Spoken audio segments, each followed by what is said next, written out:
Olá, pessoal! Estamos aqui hoje em mais um Fissurar é Preciso.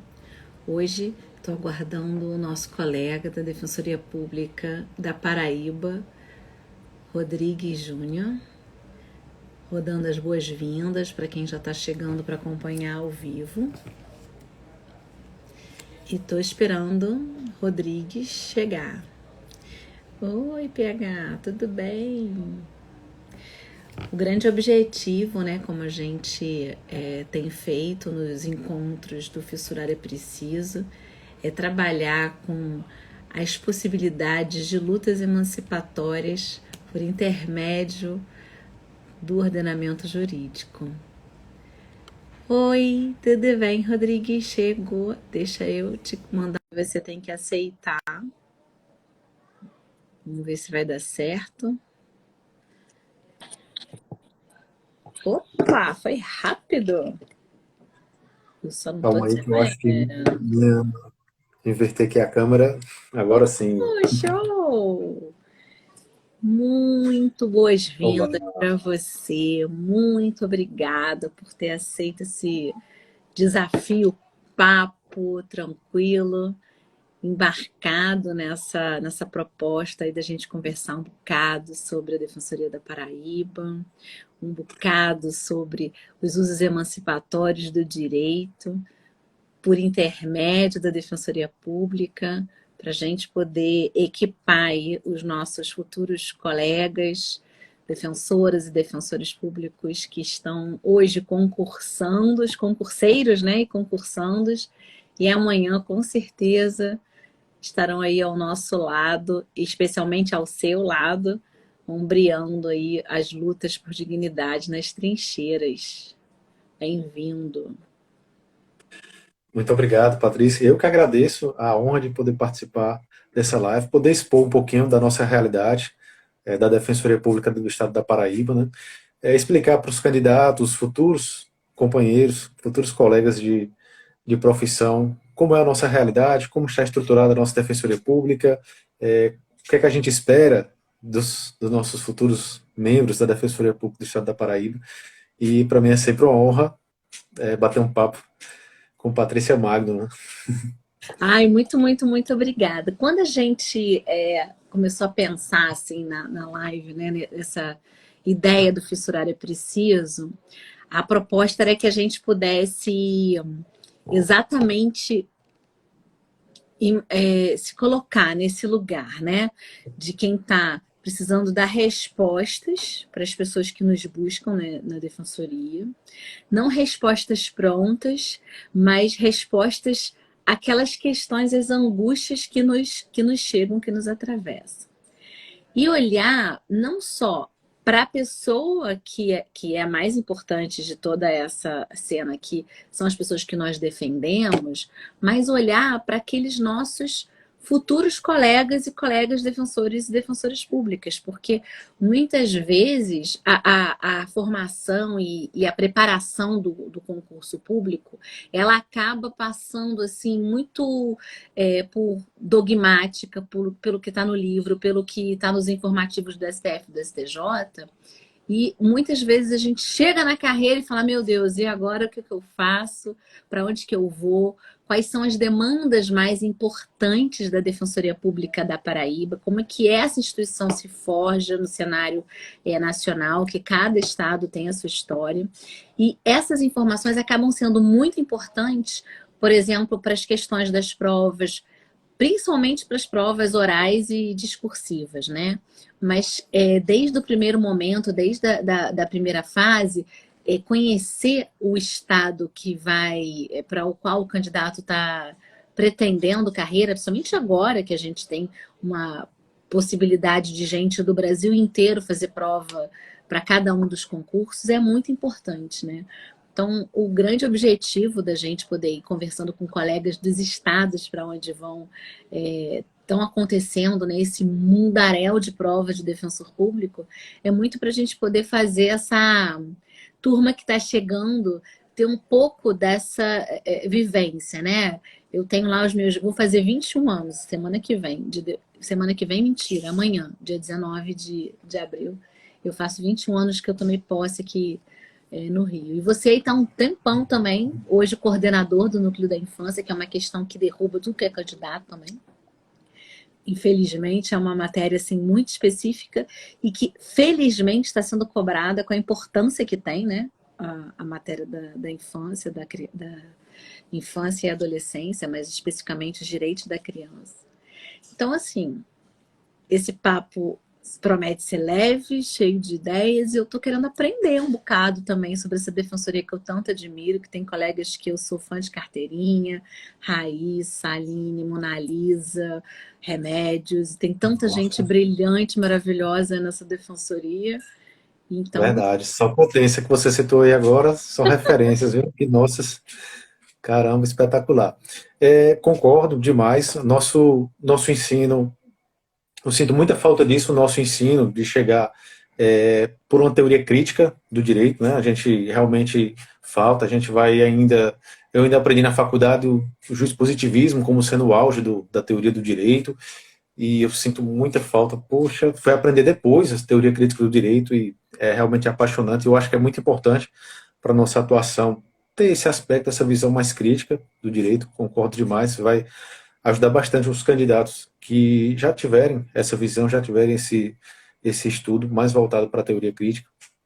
E o que eu puder ajudar, vou tentar explicar ao máximo um pouquinho da história da Defensoria Pública do Estado da Paraíba, um pouquinho da nossa realidade, nossas peculiaridades. É importante o candidato, se ele já chegar preparado, num aspecto mais familiarizado, vamos dizer assim, do que esperar da Defensoria Pública do Estado da Paraíba, do Estado como um todo, das cidades do Estado da Paraíba, o que ele pode esperar da população, quais os problemas mais recorrentes que os assistidos, os usuários, procuram a Defensoria Pública, e vou tentar explicar, claro, de maneira sucinta, leve também, para que eles possam ter uma ideia do que eles vão poder encontrar aqui com a gente.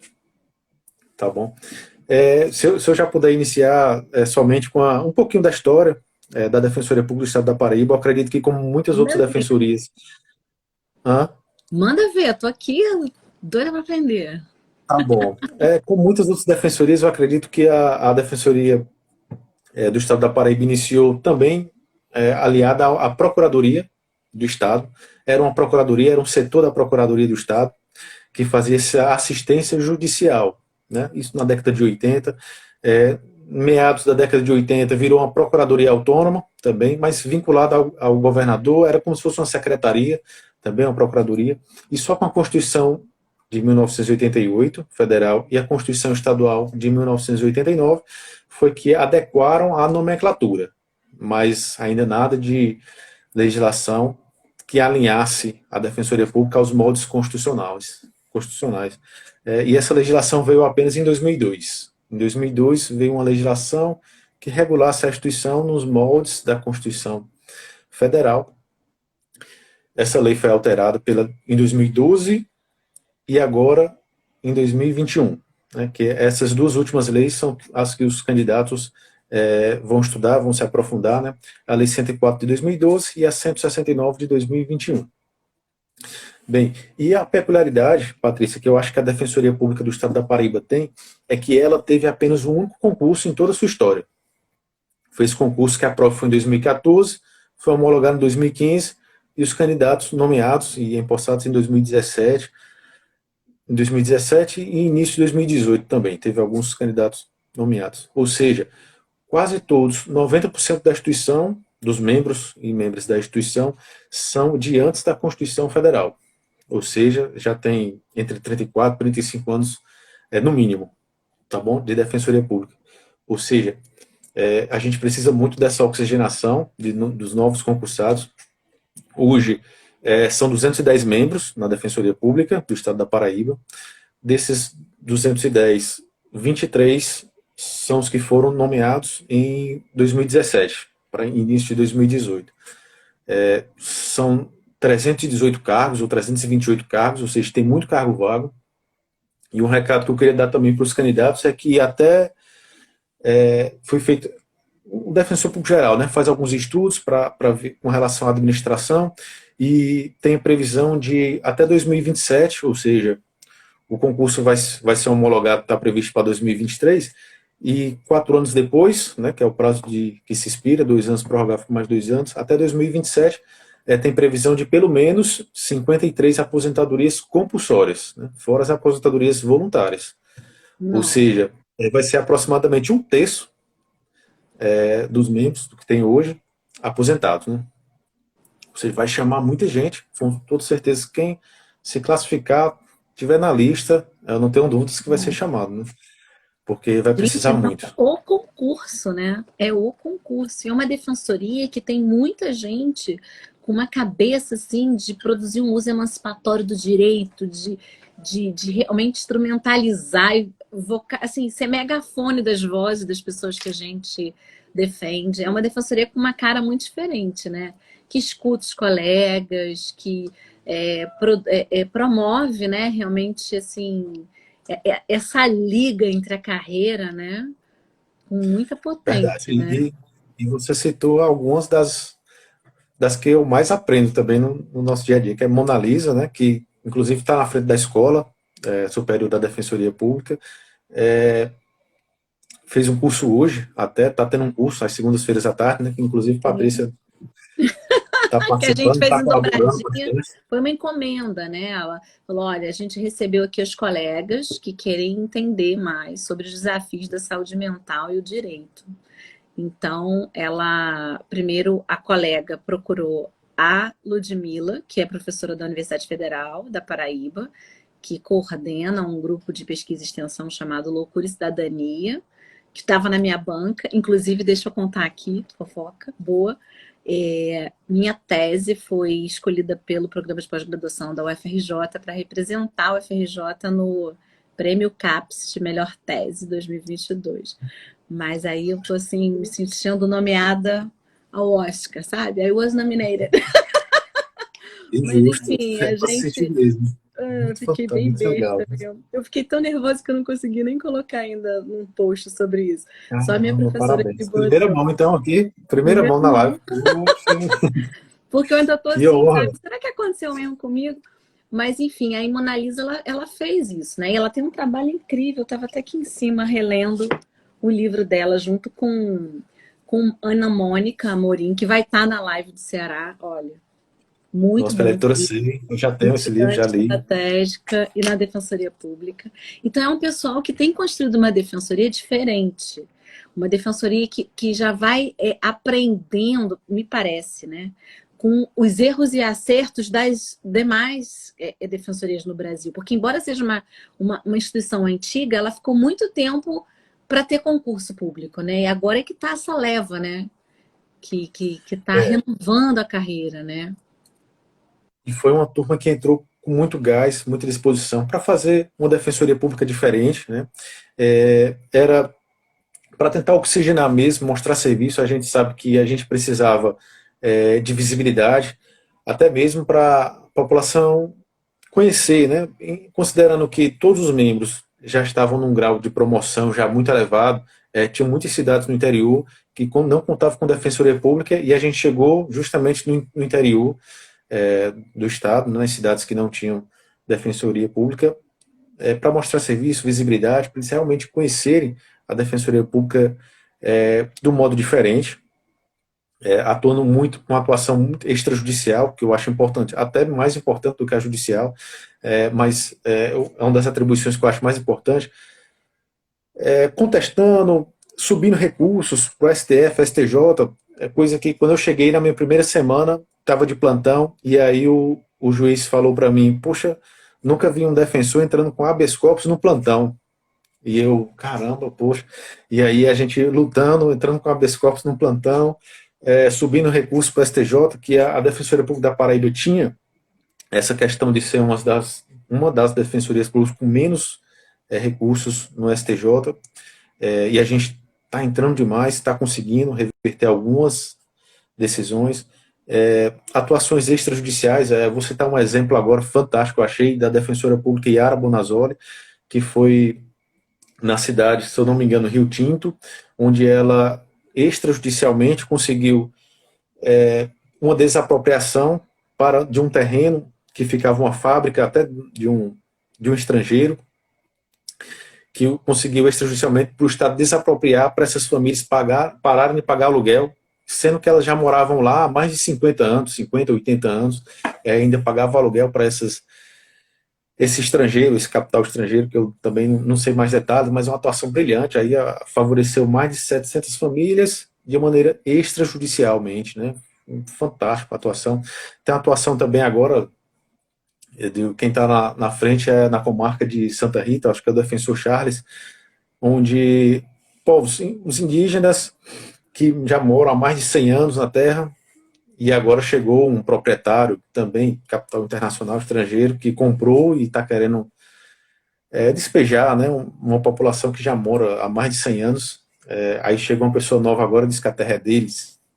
É incrível. E aí essa atuação também, um trabalho extrajudicial, que evidentemente se não der frutos, judicializa, em último caso, né? Mas eu acho muito importante essa atuação prioritária extrajudicial, e esse pensamento faz com que a Defensoria Pública também se destaque e atenda melhor a população, até mais célere, né? Fica muito mais Uhum. rápido, muito mais efetiva essa atuação Deixa eu extrajudicial. tirar uma dúvida, Rodrigues. Tem bastante comunidades indígenas e quilombolas aí no estado? Vocês têm essa Existe, demanda? tem bastante. Aqui, inclusive, no estado da Paraíba, é a maior comunidade cigana do Brasil, Olha, né, que fica na cidade de Souza. Muitas comunidades indígenas, quilombolas também. E aí essas demandas, porque é uma população bastante hipossuficiente, né, que precisa muito da nossa atuação, e a Defensoria Pública sempre chega junto dessa população, sempre que ele precisa. que bom. Isso é um tema assim que eu acho que é muito quente para as defensorias, né? A gente está realmente se apropriando dessa questão.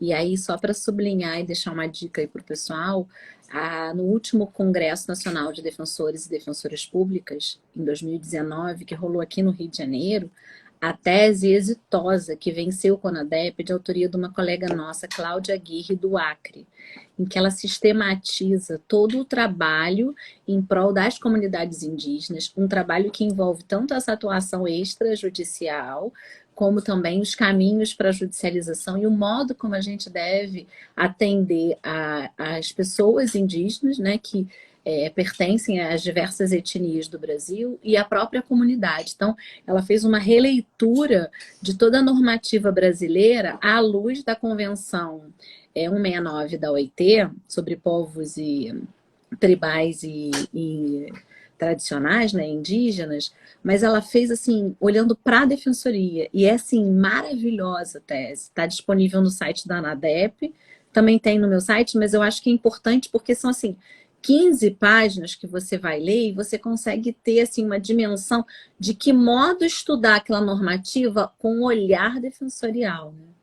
E prestigia, né, uma produção de uma colega da Defensoria do Acre, né? Foi incrível.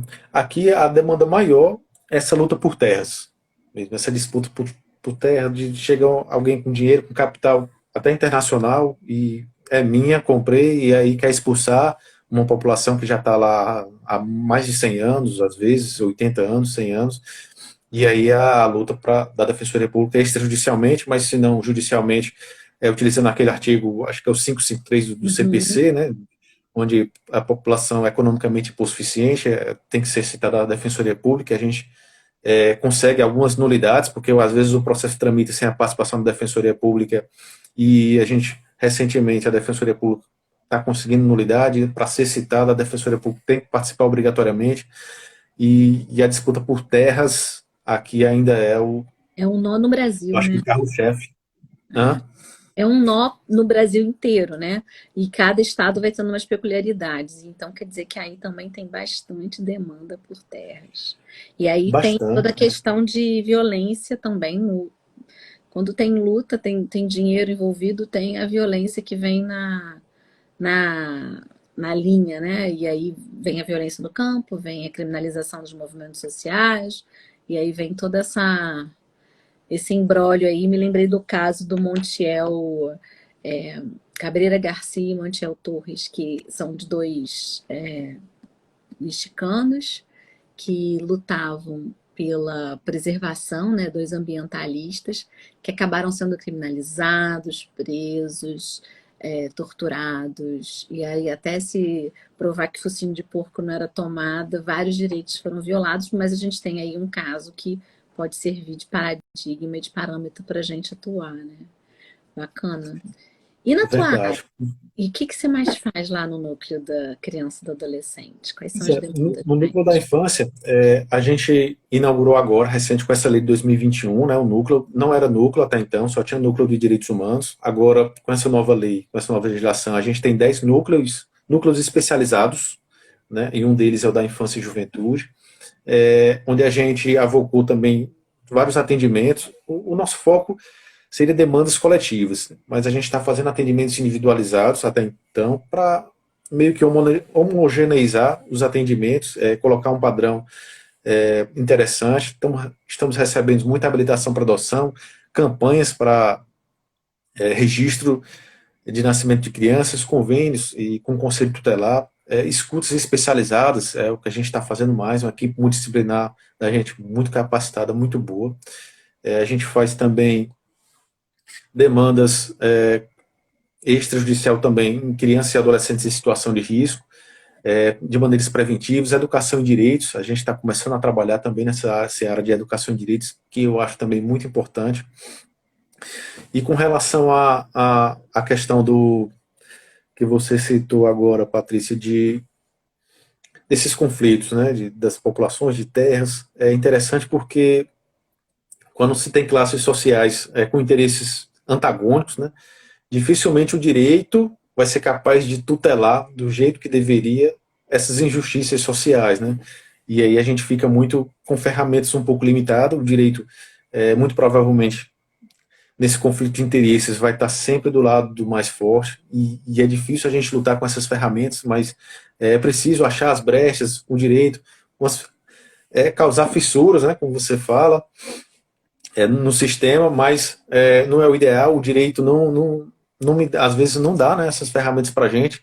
Muito provavelmente, a maioria das vezes, na verdade, o direito vai estar contra os nossos assistidos, e aí eu já falo para os novos defensores, né, que entrem muito aguerridos, porque a maioria das vezes a gente está do lado que sai perdendo mesmo, do lado dos oprimidos, do lado dos que não são do lado, não é do lado dos poderosos que a defensoria pública está, né? E isso é importante a gente ter essa consciência. A gente vai precisar ser aguerrido, vai precisar ter essa intolerância à injustiça realmente, para conseguir reverter alguma situação, alguma decisão.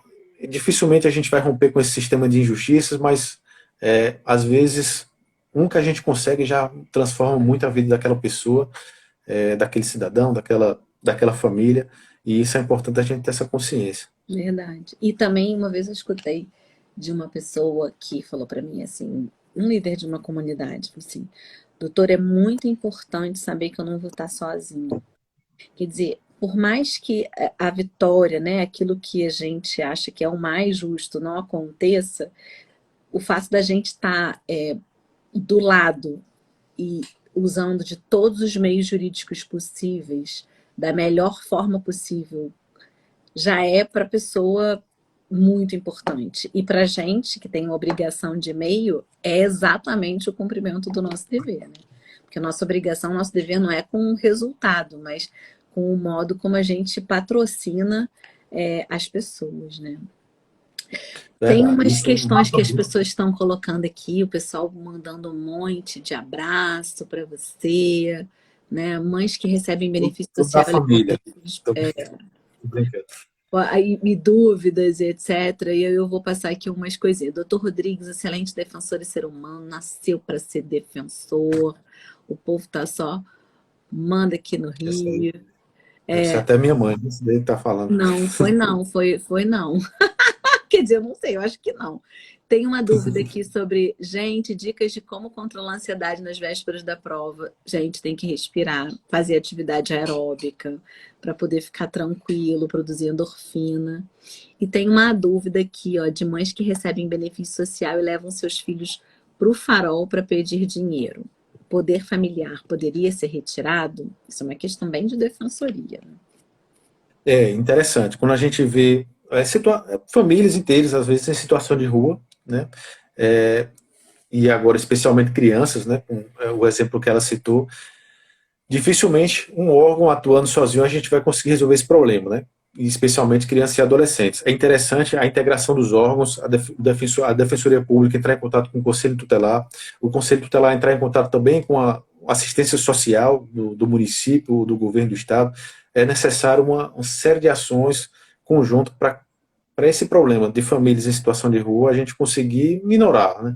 É dificilmente vamos dizer assim, com a canetada jurídica a gente vai conseguir resolver um problema que é sério, grave, estrutural, que são essas famílias em situação de rua, né? Mas é possível, sim, com a integração dos órgãos de proteção à criança e adolescente, a gente atuar e havendo essa negligência da família, tem um grau, vai sofrendo sanções legais que a lei vai dando, né? A primeira, uma advertência, mas é possível, se for detectada negligência, em último caso, é a destituição do poder familiar, né? Mas de forma excepcional, né? Em princípio, tem que tentar a integração dos órgãos, da assistência, da estrutura para que aquela família possa se restabelecer e não precisar de colocar seus filhos, suas crianças, para pedir esmola na rua, como ela citou. Uhum. Legal. E aí também eu estava aqui pensando, né, no outro lado dessa história, né, que é o quanto que a pobreza em si, ela é criminalizada ao invés de ser uma causa a ser tratada pelo Estado, que precisa dar condições para que as pessoas possam ter casa, trabalho, etc, né? E o quanto que a criminalização dessa pobreza acaba separando mãe e filho, acaba, ao invés do Nossa. Estado, às vezes, ter um abrigo para a família não ser separada, coloca adultos em um lugar, as crianças são institucionalizadas em outro lugar, quando não é nada disso que está previsto na legislação. Então, muitas vezes, as mães que estão nessa situação, ou situação de rua, ou fazem uso problemático de álcool e outras drogas, ou são mulheres com deficiência psicossocial, mesmo com algum tipo de transtorno mental, acabam tendo uma maternidade negada, né? Ficam impedidas de ter acesso aos seus próprios filhos, quando a própria Convenção dos Direitos da Pessoa com Deficiência é bem nítida no sentido de que todos têm direito à família, tanto a criança com deficiência quanto a mulher, né, o pai com deficiência tem direito à família, que é também um direito que está previsto na Constituição originária, né, brasileira. E o quanto que não segmentar, não dividir essas famílias e pensar em redes de apoio para que essa família possa se manter, é uma tarefa que cabe a nós também, como instrumentos dessas lutas, né, das pessoas, né? Então, esse é um detalhe que Exato. essa cena, né, de criança pedindo dinheiro é uma cena que é só a ponta de um iceberg, me parece, né? Com certeza, um problema estrutural gigantesco, muito maior, sem dúvida nenhuma.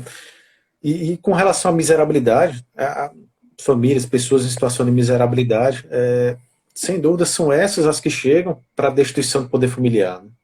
É bem seletivo, você não vai encontrar famílias estruturadas com destituição do poder familiar, é muito raro, e aí o poder público utiliza dessa, dessa ferramenta, né? Uhum. Para, em tese, proteger as crianças, mas enquanto que ela deveria proteger, na verdade, seria toda a família, né? É como a criminalização da pobreza, né? Que cerca de entre 60% e 70% da população carcerária são crimes patrimoniais, né? Uhum.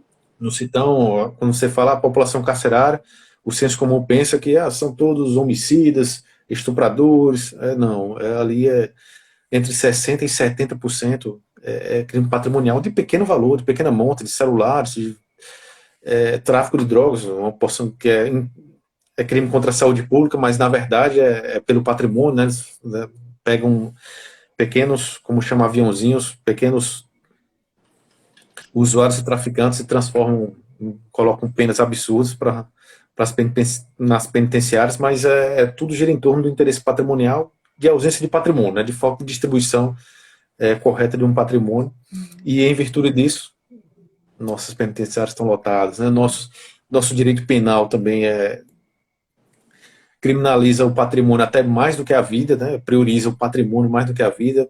Só para se ter uma ideia, como ele dá mais importância ao patrimônio do que à vida, é um crime de furto qualificado, a pena é de 2 a 8 anos, e um crime de redução à condição análoga de escravo, pena de 2 a 8 anos. Ou seja, um dos crimes mais bárbaros da história da humanidade tem a mesma pena de um furto de celular qualificado. Duas pessoas, né, que puxaram, né? Se Exato. eu Se tiver em for companhia duas de outra, pessoas, já um qualifica o furto de furto. celular é a mesma pena de um crime de redução, um dos crimes mais bárbaros da história da humanidade, né? E até mesmo o roubo, pega um patrimônio seguido de morte, a pena mínima 20 anos, né? E o estupro seguido de morte, pena mínima de 12, ou seja, quase a metade, né? A dignidade humana, o mais importante é o patrimônio, né? O Código Penal fala isso. A dignidade humana está totalmente em segundo plano, ou Muito terceiro. complexo. E tem esse detalhe, assim, já que você puxou esse fio da meada, né? Vamos falar um bocadinho sobre a branquitude do sistema de justiça, que é a outra face da moeda do racismo, onde se estruturam essas desigualdades dos países como o Brasil, né? Então, quando a gente vê, por exemplo, voltando para a cena do sinal, né, da criança que está pedindo esmola e da criminalização da pobreza e da questão da destituição do poder familiar, tem um trabalho muito legal de uma assistente social, um trabalho de doutorado em serviço social na PUC de São Paulo, da Márcia Eurico, professora lá da PUC. E a Márcia faz um trabalho empírico analisando vários abrigos.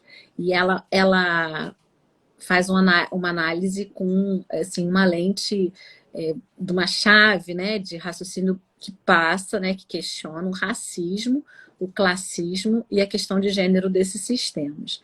E aí ela percebe, nessa análise empírica que durou um tempão, de o quanto que quando as crianças negras são abrigadas, né, são acolhidas nesses locais, é uma coisa naturalizada.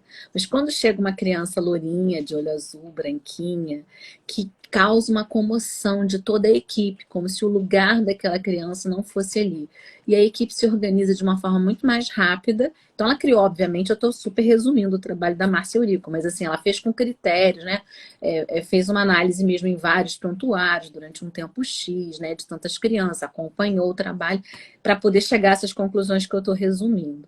Então, o racismo ele funciona para institucionalizar não só as pessoas presas, né, por crime, mas também as crianças. Então, as crianças negras, a destruição do poder familiar acontece mais nessas famílias, que também são mais atingidas pela questão da miserabilidade, né?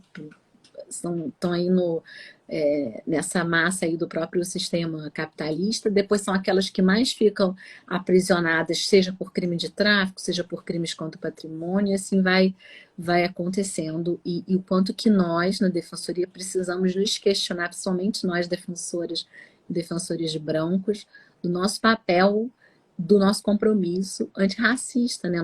O que a gente vai fazer com a nossa branquitude dentro desse sistema que se forjou no sangue negro, porque outro dia eu estava ouvindo uma palestra da Lívia Cáceres e ela trouxe a informação de que o sistema de justiça, o fórum, vivia de uma verba que vinha do comércio do tráfico negreiro. Então, literalmente, a estrutura do sistema de justiça no Brasil se forja a partir desse sofrimento, né? E o quanto que a gente precisa saber disso para poder dar conta de usar a nossa missão de ser instrumento e expressão do regime democrático para enfrentar, óbvio que nas fissuras, né? No problema da Maria contra o João, na defesa melhor possível da Maria para não perder a guarda do José, do Manel, porque a gente é forjado para isso também, né? Tanto para tutela coletiva como para produzir essas resistências aí no individual, né? Enfim, acabei Nossa, é viajando. verdade. Desculpa, Rodrigues. Não é verdade. Assim, esse racismo estrutural bem entranhado, né, muitas vezes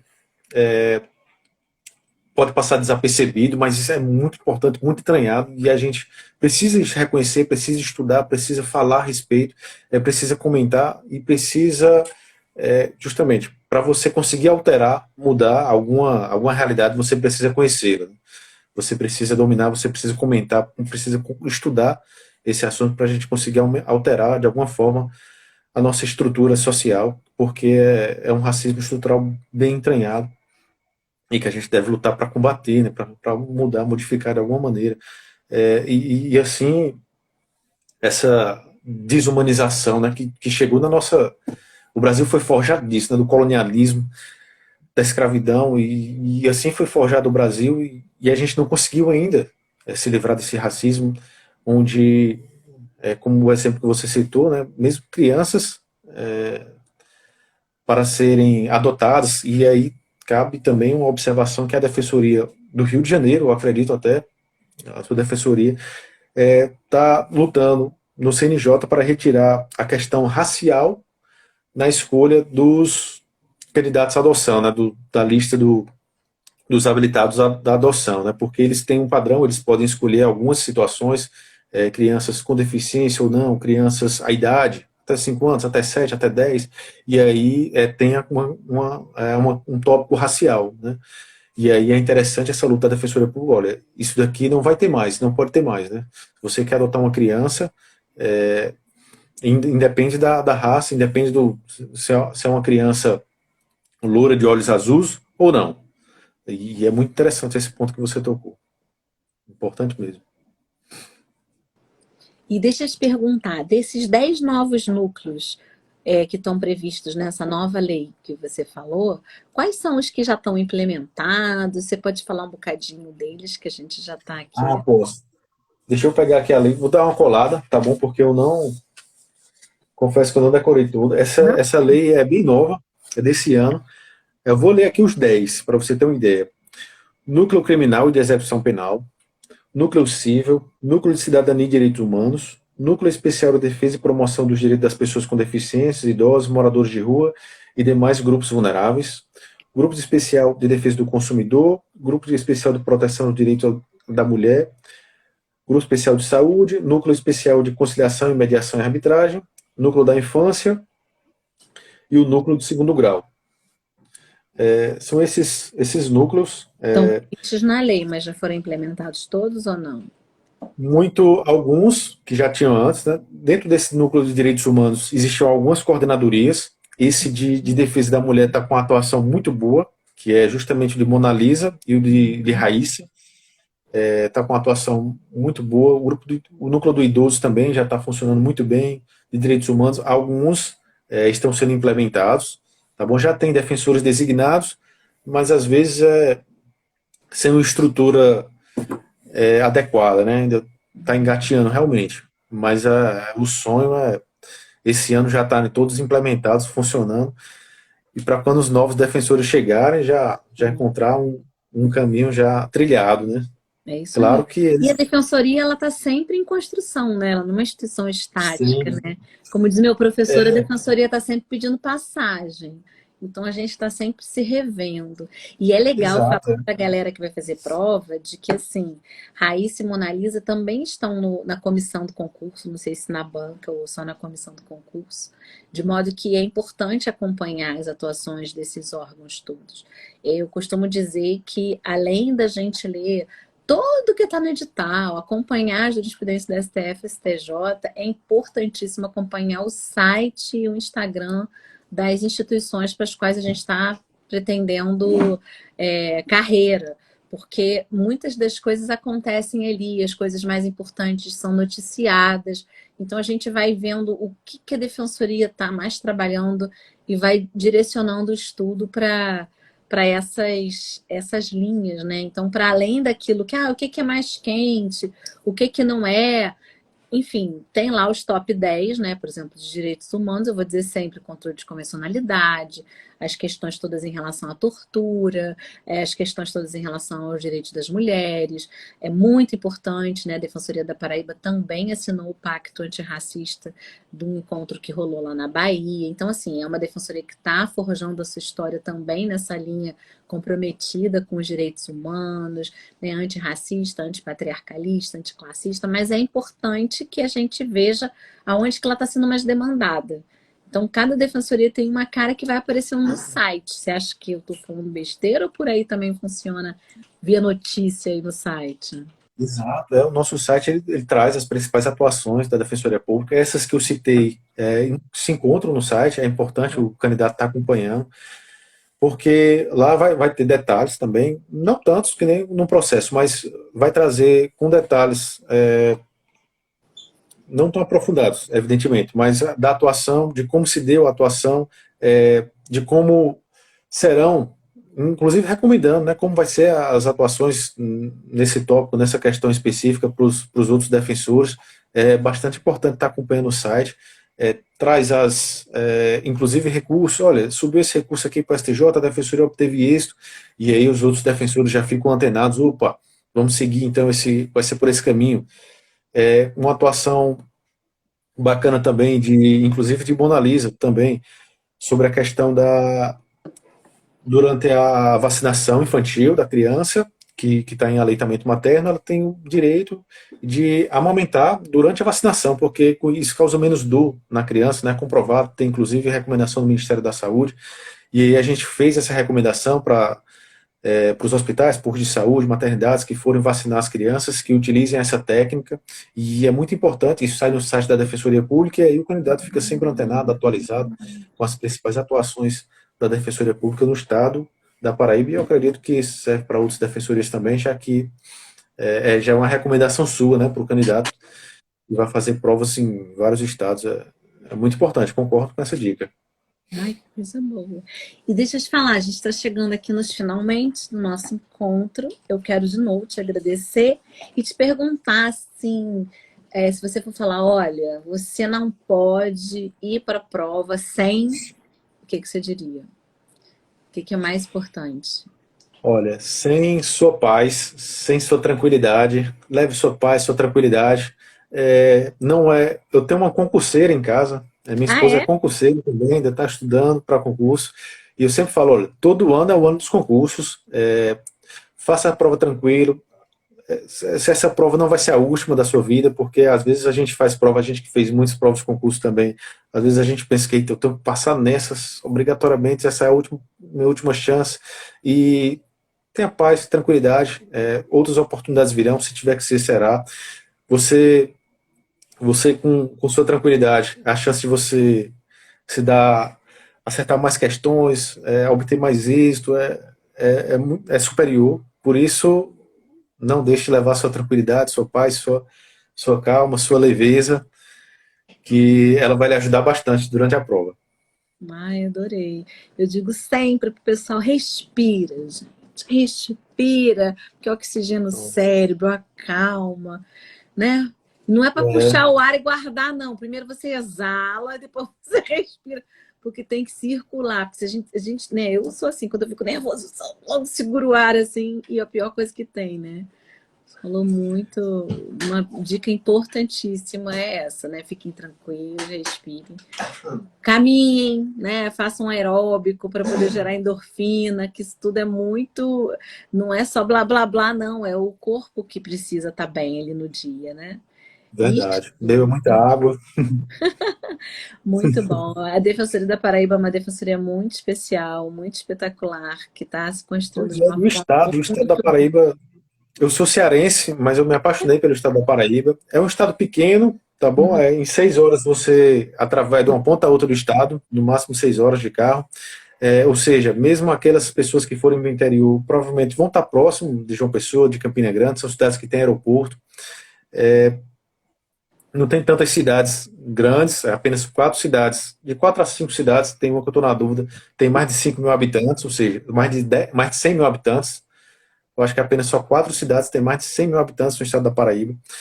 mas são polos. Você é um estado que, para os aprovados, tenho certeza que vão gostar, vão se apaixonar também, se já não conhecem. E tenham tranquilidade. Queremos muito que vocês venham, mas façam uma prova tranquilo, não se pressionem, tá certo? Mais do que o mundo já pressiona vocês por resultados sempre. Fiquem tranquilos, de boas, façam a prova com serenidade, tranquilidade, que se for sua prova, você vai se reunir, vai estar com a gente em breve. Ah, eu estou muito feliz com essa proposta aí de uma lista grandona e a chance das pessoas poderem realmente entrar e engrossar essas trincheiras aí. Tem uma frase que eu adoro do Hemingway que diz assim, ele estava num diálogo e a pessoa fala assim, ele pergunta, e quem você vai levar para as trincheiras para lutar ao seu lado? Aí o cara, isso importa? Aí ele responde, né, o personagem, importa mais do que a própria guerra. Então eu acho que é um pouco isso, né? De quem é que vai chegar nas trincheiras ao lado aí dos colegas da Defensoria Pública da Paraíba, importa mais do que as lutas que vão ser travadas, que possam chegar com essa vontade de mudar, com essa vontade de transformar, de incorporar isso de ser agente transformador mesmo e usar o direito contra ele mesmo e como ferramenta de luta contra essa discriminação estrutural, essa discriminação racial, porque a gente tem muito que buscar fissuras nesse hermético sistema de justiça aí. Quer falar mais alguma coisita para se Perfeito. despedir? Porque E as cada pessoas aqui fissura, estão no fã-clube, eu só tô lendo aqui a galera no fã-clube do... complementar, e cada fissura é uma vida de uma pessoa que a gente transforma a realidade delas e pensar, essa fissura aqui que eu fiz foi uma família, uma vida que a gente conseguiu transformar, né? Que a gente conseguiu melhorar, que a Defensoria Pública atuou e conseguiu trazer um direito que muitas vezes, para aquela família, para aquela situação, é a única coisa que eles têm. Né? Ou E, então 700, não foi? A quantidade de famílias atingidas pela atuação brilhante nossa, da colega. exato. 700, atuação brilhante. E Yara Bonazola, defensora.